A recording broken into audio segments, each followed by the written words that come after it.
Hey, good afternoon. Welcome to Real Talk Friday. We have a special guest today. We are super excited. I'm joined with my partners, Lori Davis and Robin Mosner. Hi, Robin and Lori. How are you? Hey, I'm good. Hey, everyone. Hey, Matt. Hi, Robin. Hi. Hi, Lori. And today we have special guest Matt Stamer. Did I pronounce your last name right? Stamer or Stammer? You nailed it. Yep, perfect. Stamer. Okay, perfect. Okay. We've been having conversations since last week on disc profiling. And this morning we had a coaching call with you, and we got really heavy into human behavior, and not just about for our clients, but for ourselves. And it was really eye-opening. I mean, the people on that call were just like starting to come forward with all kinds of personal stuff. And it was like, oh my gosh, this is amazing. So tell us a little bit about your story, and why is it important for us as agents to understand human behavior, and not just so much for our clients, but for ourselves as well. So, take it away. I'll just kind of give you the floor because you're the guy. Oh, thank you. I appreciate you guys letting me do this with you. It's an honor to be asked to do it. So thank you. Okay. So when we talked about on our other meetings, we talked about the disc profiling and stuff like that. It's super important for a couple of reasons, but I'm going to give you the main reason. I'm going to give you a little story behind it as to why it's so impactful to understand how you're speaking to the person you're speaking to. And it's even more important to make sure that you're speaking the language they understand. Now, when we talk language, we're going to talk things like body language. We're going to talk things like tone of voice. And we're going to talk, things like that. If you watch the movie Hitch, I love that little movie Hitch. And at the beginning, he's talking about, different people that he's dating. But at the beginning of the movie, he talks about, he's like, look, 60% of all interaction is body language. 30% is tone. 10% is what you actually said. I was blown away. I was like listening to this in the car there. I was like, that's what I'm talking about. Why didn't I remember Hitch said that? So it's really absolutely spot on. In my opinion, it's spot on.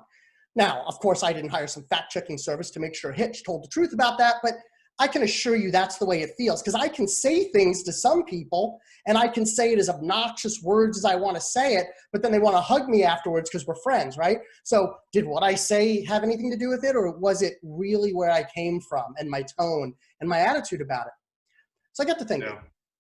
And I heard this cool story when somebody was trying to explain this to me one day, and this is where my light bulb went off. And I'm like, what'd you say? That's brilliant. So I'm going to repeat somebody else's brilliance. Let's go ahead and set up a hypothetical situation. You've got this Chinese businessman, right? And we're saying Chinese because he needs to speak Chinese. There's no other reason to say Chinese, okay? And then we have a Mexican businessman. We're saying Mexican because he needs to speak Spanish and he needs to live in Mexico. And the Mexican businessman has got this chain of restaurants. And he knows through communication that the Chinese billionaire wants to invest in his chain of restaurants to go, all throughout South America. This is the deal. And so the Chinese businessman jumps on his jet and he's flying across the ocean in his G6. I don't know if he has one or not, but that's pretty cool if he does. And when he gets there, the Mexican businessman says, basically, hey, I'll meet you at the office. And they meet at the office and they sit down and they start to talk. And they're looking at each other. Now, the Chinese businessman looked at all the numbers and he's like, this is a perfect investment. Mexican businessman is like, this is the best investor ever. I mean, this guy's got the money, understands the business. So right away, the Chinese businessman is like talking Chinese, like, hey, let's do business. Like, I love you, let's do business. And the Mexican businessman's talking Spanish. And they try this for about a minute. And then they look at each other like they're crazy. And then they get up and they fix their ties and they go their own separate ways and the deal never happens. It doesn't matter how good the deal is. It doesn't matter how good the people are. None of that matters.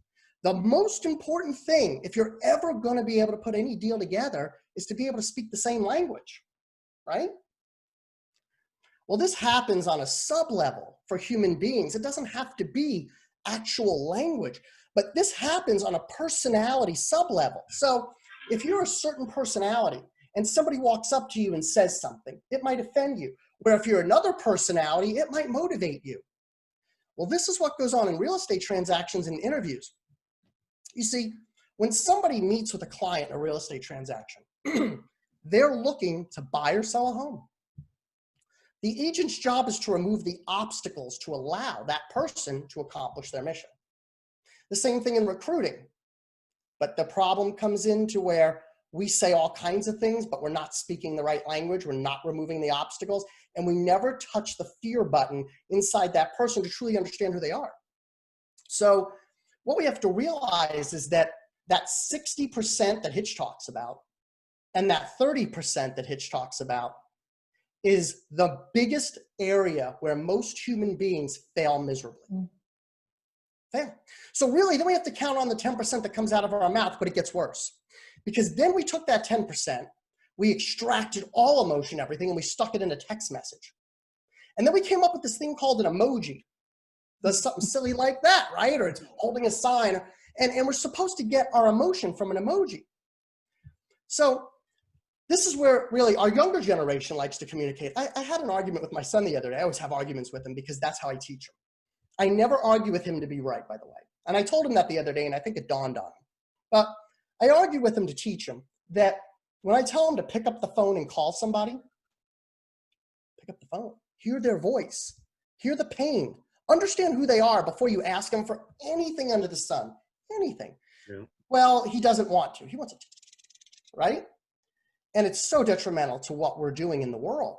And I'll tell you what, this is why in the real estate business, and it always has been, but this is why it still is, in my opinion. Remember, this is all my opinion, right? But women are far more likely of the age 40 to 60 to pick up a telephone and have a caring conversation. And that is why to this day, they still run the real estate business. They know how to communicate. They know how to care. And men, we've been taught in business to put on our suit and tie. We've been taught for that stone face and to be cold and be a businessman. But we forget that all we just did was wipe out all human being. And we're not communicating with each other. And that's why you see businesses that require great communication is usually run by women. Not always, but often. Some of the other things to think about that we had talked about, and we could chat about this a little bit too, is it goes to another level. Because if you're phenomenal at communication, but your head space is in the wrong place, it's like a nuclear bomb going off in your brain. Okay, so imagine for a moment, we're the smartest species on the planet. I think we can agree. We don't act like it. We're throwing things at each other. We're killing each other. Like my dog doesn't kill the neighbor's dog, right? My dog's got that figured out. But we're the smartest species on the planet. We are so smart that we're the only species that can punish ourselves over and over again for the same thing. Think about that. I stopped doing that for myself. Now I have a ritual way of punishing myself. Don't let your head wander though. It's shame on you. What did you do wrong? Tell them you're sorry. Admit that you're not perfect and just don't do it again. That's it. I don't beat myself up anymore, but I used to. I used to have like these, I can't believe you did that. I can't believe you did that. Right? We do that, right? What a fool. Why don't they love me? Right? That kind of stuff goes on in human heads and humans are afraid to talk about it. Well, here's the truth. All of it is just noise. It does not benefit your day. It doesn't benefit your wallet. It doesn't benefit your relationships. It has no redeeming value, but we keep doing it. We're so smart. We keep doing it. We got to be so smart now as to choose, I believe, to stop listening to fed data. In other words, stop receiving data. Go search out the data. You want to know about riots? You want to know about people getting hurt? Search them out. Look at them. Go find them online. Read about it. Look at the different arguments. But don't have it pop up on your phone. Somebody died. Somebody got hurt. Cop did this. Somebody else did that. Because that just simply is like punches in the jaw. We don't realize it's punches in the jaw. But I'll show you how impactfully painful it is to your existence. If you've ever listened to something or watched a show at night and then dreamt about it in the form of agitated dreams and nightmares all night, did you even for a minute choose that? That was programmed by a show and your brain ran away with it. So I'm going to let you know right now, we have no control of our brains unless we choose to invoke the principle of replacing our conditioning with new conditioning. You don't get rid of conditioning. If you go back to this book I love, The Toltec Way, it talks about agreements. Well, if you try to just say, I don't believe this way anymore, doesn't work. You need to say, this is how I now believe. This is how I now will educate myself. Define it, do it, and be responsible to yourself for it, because we just poison ourselves. Poison. So those are some of the things we've been talking about on some of our trainings and our conversations, because I think it's relevant to everything going on in the world today. Well, you know, so you use this in your own business. So tell us a little bit about kind of what your business is and kind of how you use this with your agents and things like that. And then kind of where can we go to get maybe some of this training ourselves to learn how to, you know, communicate better and, you know, self-talk and affirmations and all that kind of stuff. So I think before you learn, I mean, look, I think anybody could go out and learn the disc profiling system. It's readily available everywhere. I don't teach it. What I teach is how to communicate using it. I could teach you the disc programming, but there's plenty of really great teachers for that. I built my business. I owned a franchise, and I sold at the end of 2014 for way more than I probably should have. The people that bought it were very generous, and I'm very, very thankful for that. But I built the business using, right, the same techniques that I preach and teach today. And I used to have people come in for an interview with me. And these are people that said, yeah, I'm probably not going to make the move. You know, they told me ahead of time, they like where they're at, but they want to learn about me. And I can tell you, several of them would shed a tear within 15 minutes because they finally connected with somebody that understood what was plaguing them. So I'm going to challenge everyone. I don't think you need to sell. I don't think you need to sell it. I think you tell it. But I think before you tell it, you understand why that person is there in front of you and on that call. What is their pain point? What's missing in their lives? And that's the approach I took when I was recruiting agents for my brokerage. And we blew the brokerage up to be a massive brokerage. So since then, when I sold the brokerage, I went into my own business now, and I recruit for other real estate brokers around the country. And we focus on starting out with a very high level quality prospecting approach. And then we ask people out on business dates, not leads. We make sure everything is very high level. So for example, when we start your social media, we go in there and we isolate the perfect audience for what you want to do. And then we extract that audience and we communicate with that audience. And we use certain things in our process of doing so that make a little connection between you and that person. And ultimately that person says, I would love to sit down to hear about the company. But our brokers are beginning to realize when somebody says, yes, I want to sit down to hear about your company, as we generate those opportunities for them, they begin to realize if they stop and just listen to the person's going to tell them exactly what they need to say and do to move them over to their company. And that's where we focus it on, real, true psychological relationship building, and not this playing like what do babies do, right? So babies, they play in front of each other, independent of each other. And as they get older, then they learn to play with each other. Well, most of the time when we're talking as humans, we're talking independent of each other. This is why we interrupt people. We talk over them. We don't care what they have to say. I just want to shut you down. And I'm guilty of it too. I do it too. Like, I am so guilty. I try to not do it. I work hard at it, and I'm getting better. But I think every human being does it. That's only because we're playing in the same room, but we're not playing together. It's because our communication's broken. And that's one of the things we do at Broker Generator. We get you lined up with people looking to make that move into your brokerage. And then, you know, we get you sat down with them, and you take it from there. And it's working very effectively. We've had some great success with some of the agents we're working with and brokers. Well, and the stuff that you're talking about right here, you can use this not only just for agent recruiting, but you can use it for when you're going on a listing appointment, you're working with buyers, and you can use this stuff for your relationships in your life, you know, with your children, with your wife, with your relatives, friends. I mean, this stuff that we're talking about here is the core. I mean, real estate is a relationship business anyway, you know. And if we neglect that part of our training, because we do systems and we go try to find ways to lead gen and all that stuff, but I don't think we spend as an industry a lot of time understanding and training ourselves on human behavior, and not only just for our clients, but for ourselves. Would you agree? I totally agree. I think you could do this with your kids. And I think especially, here's a challenge for anyone listening. Go home tonight, take your husband's hand or your wife's hand, sit down on the bed facing each other, look each other in the eye, and slowly think about all the emotions and the funny feelings you get when you do it. Because I bet most men and women have not looked their spouses in the eye in that level and felt it. Just wait and feel it. And let me tell you, everything exploding in your mind at that moment is everything you need to learn about. Because that is where connections are being made, but not with the newer generation and not with the way we do things now. But if you actually did that, just do it tonight with the person you love. It'll be like, wow, this was uncomfortable at first. You may not be able to do it for more than, you'll probably start laughing. But that tells you that there's something that you don't know that's going on between human beings that you've not yet thought about. Nobody thinks about this stuff. Why? We don't need to, we think. I just want to add, since we've been working with you, Matt, I had a revelation. I always thought I always knew people will do business with people who they like and have a connection with.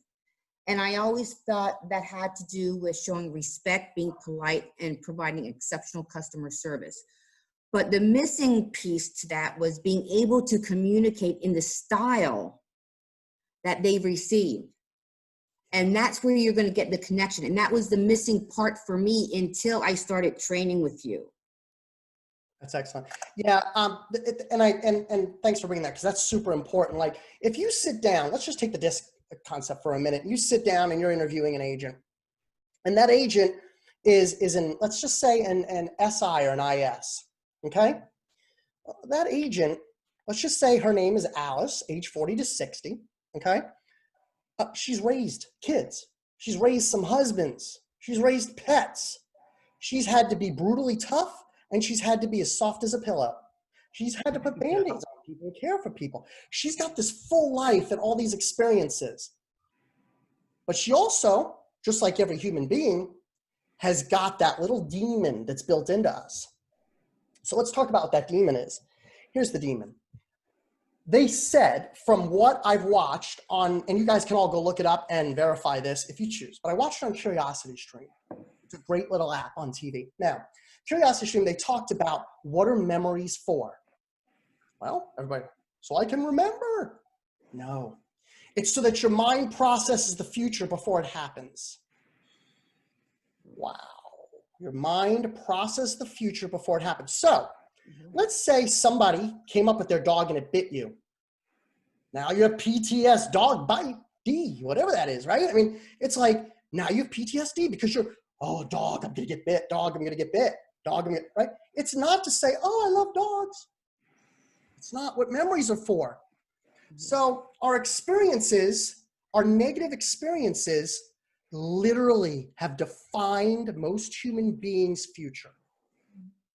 If we just know that, if we truly understand that negative experiences are not there for memories, even positive experience are not really there for memories, they're just there so you can navigate the future.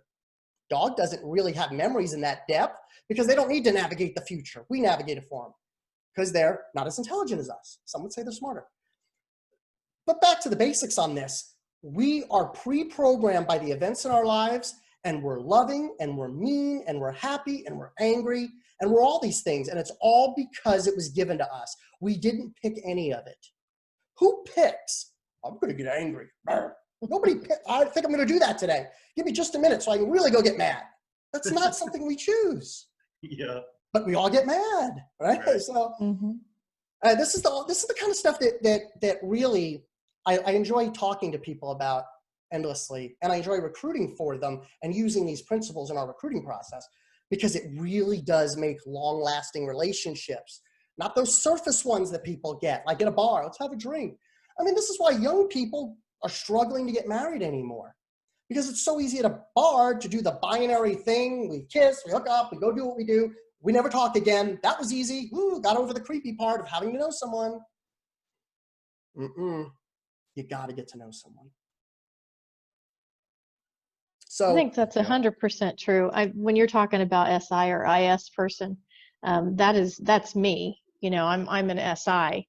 And so for me, I am that woman, 40 to 60 that has raised kids, put bandages on, and I nurture, I want to fix your problems. I want to take care of your boo-boos, all those things. And so you're absolutely right. It's like, when you talk to me, I want you to understand who I am, and I want to tell you who I am. That's absolutely true. And so if I was talking to somebody on the other side, if I don't understand DISC, I'm going to assume they're wanting the same thing I do. That's right.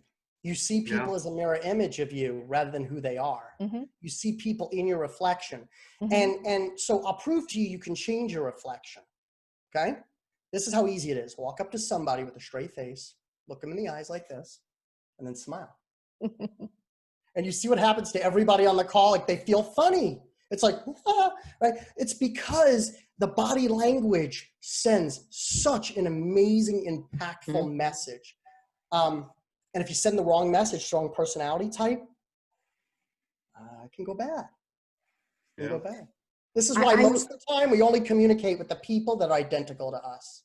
Mm-hmm. And we don't like them too much because they're us and we see our faults. Mm-hmm. Like, really, that's a dark place to be in. That's a really dark place. Mm-hmm. So, Matt, when you go say about body language is so powerful. I had to spend 5 months in Japan with my other company, and I had a week to prepare.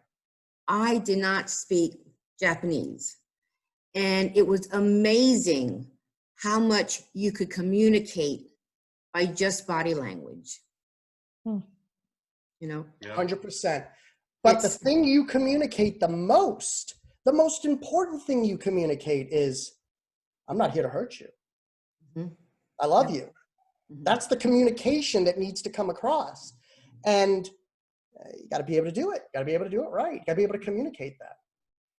I think in today's society with the younger generation, their interpersonal skills are maybe reduced because a lot is, they're texting or they're on the computer.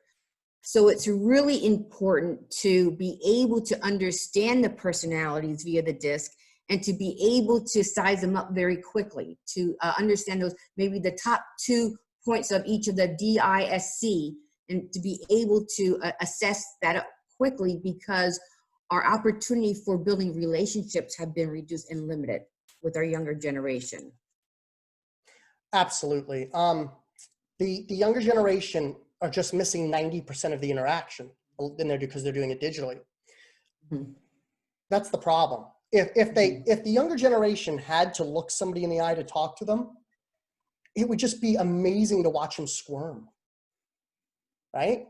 So that's why I do it to my kids. I make them hold eye contact. I make them focus on my eyes. I make them talk to me. And for a while, they're like, oh, Dad. Now they're like, I just might as well do it to get it over with. So I'm teaching them, but they don't use it in their daily practices unless they have a friend they're going to hang out with. But think about this. Nobody's been able to leave the house for 3 or 4 months. You know how comfortable they're getting in just texting? Yep. Well, I hate to limit it to just our youth, because there's a lot of people that are preoccupied with Facebook. So I don't want to just say, hey, it's the youth that have, it's our technology. Our world of technology has prevented personal relationships. Yeah, I want to challenge that, because I think our world of technology, for me, what it does is it makes connections at a record pace, but then allows me to get face-to-face with my relationships. So that's one of the big differences. I think technology is amazing if it'll allow you to get in front of more people. It'll allow you to double, triple, quadruple what you're doing, as long as you don't remove the human. And we've removed the human a little too much. It'll come full if you circle. utilize it. Yeah. But having 2,000 friends on Facebook and not knowing them, that's not utilizing technology for your favor. Nope. And relationship building. Yep. And I real estate's a relation business. Mm-hmm. So real estate is a relationship business. It is. And people all think that what's on Facebook, right? Everybody begins to, those are my friends. Those are not your friends. Those are not your friends. They never were your friends. Those are your contacts, and you're keeping involved with their lives so you can understand your contacts in the event you want to build a real relationship. That's the difference. Yeah. They're not your relationships, but are a lot of our youth, even some of our older generation, for various reasons, think that's their relationships. Look, I've got 15 or 16,000 people on my LinkedIn that I communicate with on one level or another at some point. Ask me to start naming them. That's not relationships. That's business contacts for future relationships. Yeah. Yeah. Well, listen, guys, we are almost out of time.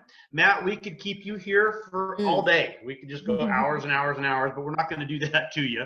So here's our lightning round. I'll give you each just a quick second to kind of give your final thoughts, and then we'll kind of sign off for the day. Lori, any final thoughts for the day? Well, I just think that if you do have a business of any type, you owe it to yourself to really try to understand, excuse me, your personality assessment for yourself, as well as when you're engaging with others. I know it's helped me a lot with my family, relationships too. So, I definitely do think you should look into it. I think what Matt does, if you are looking to, as a real estate office, to build your brokerage out, definitely check into his information. What he's saying is so true, and it really does work. So thank you, Matt, so much for being on here and sharing that with us today. Robin? I just have found it very beneficial, all of your trainings, especially with my husband, because I'm a DI. He is an SC. So when we're firing on all cylinders, I mean, we are untouchable. But when we are spectrums apart, But now instead of personalizing something that I don't agree with, it's a characteristic or personality of that disc profile. So it gave me an understanding, and I'm working on giving him that understanding why I have 5,000 messages in my inbox. Yeah, completely. For sure. So thank you, Matt. My pleasure. Yeah, I'm Matt, glad to help. take us home, Matt. Final thoughts. Okay, so, guys, first of all, thank you so much for having me on and getting to do this. I really enjoy this. So if I'm recruiting for somebody and you want to talk about this, I'll bend your ear all day on it. I truly want to see people have that breakthrough in their recruiting abilities and buying and selling real estate. And I can tell you this, if we would just for a second try something that's so emotionally human attached, like looking into a lover's eyes and holding their hand for a minute and just and forget about the person, really write down in your brain the things you're feeling in your body at that moment, the uncomfortability. Learn that, respect that, and you'll begin to see a whole nother level that we didn't even realize we're operating in. Like, we don't even know we're doing it until you know. Then it's like, oh, wow, right? So if everybody just do a little bit of this stuff we talk about, it will grow automatically in your head if you just start to feed yourself a little bit of this, and it'll be rewarding. Yeah. Well, Matt, thank you so much for being our guest today. It's been a pleasure having you. We're going to have you back again because this stuff is just too good. Lori, Robin, you ladies have a wonderful weekend. And if you like this video or don't, go ahead and like it anyway. Hit the like button down below and comment. Tell us what you like. If you want to get some more information about this stuff, reach out to us. We'll put you into conversations with Matt. We can send you over to his information on what he's doing and stuff. And hit the subscribe button and click the bell so that you get other productions that we're going to do every Friday. So we're here every Friday. Thanks, guys. Have a wonderful weekend. Can we also leave the brokergenerator.com? I just want to leave that with everyone. So it's brokergenerator.com is our website. If you go there, you can set an appointment to chat with me if you just want to chat. I love to coach, and I generally don't charge. And if you want to go and talk about recruitment, I'd be happy to talk to you about that too. Yeah, we'll put a link down in the comments too, so people can link to you. Thank you.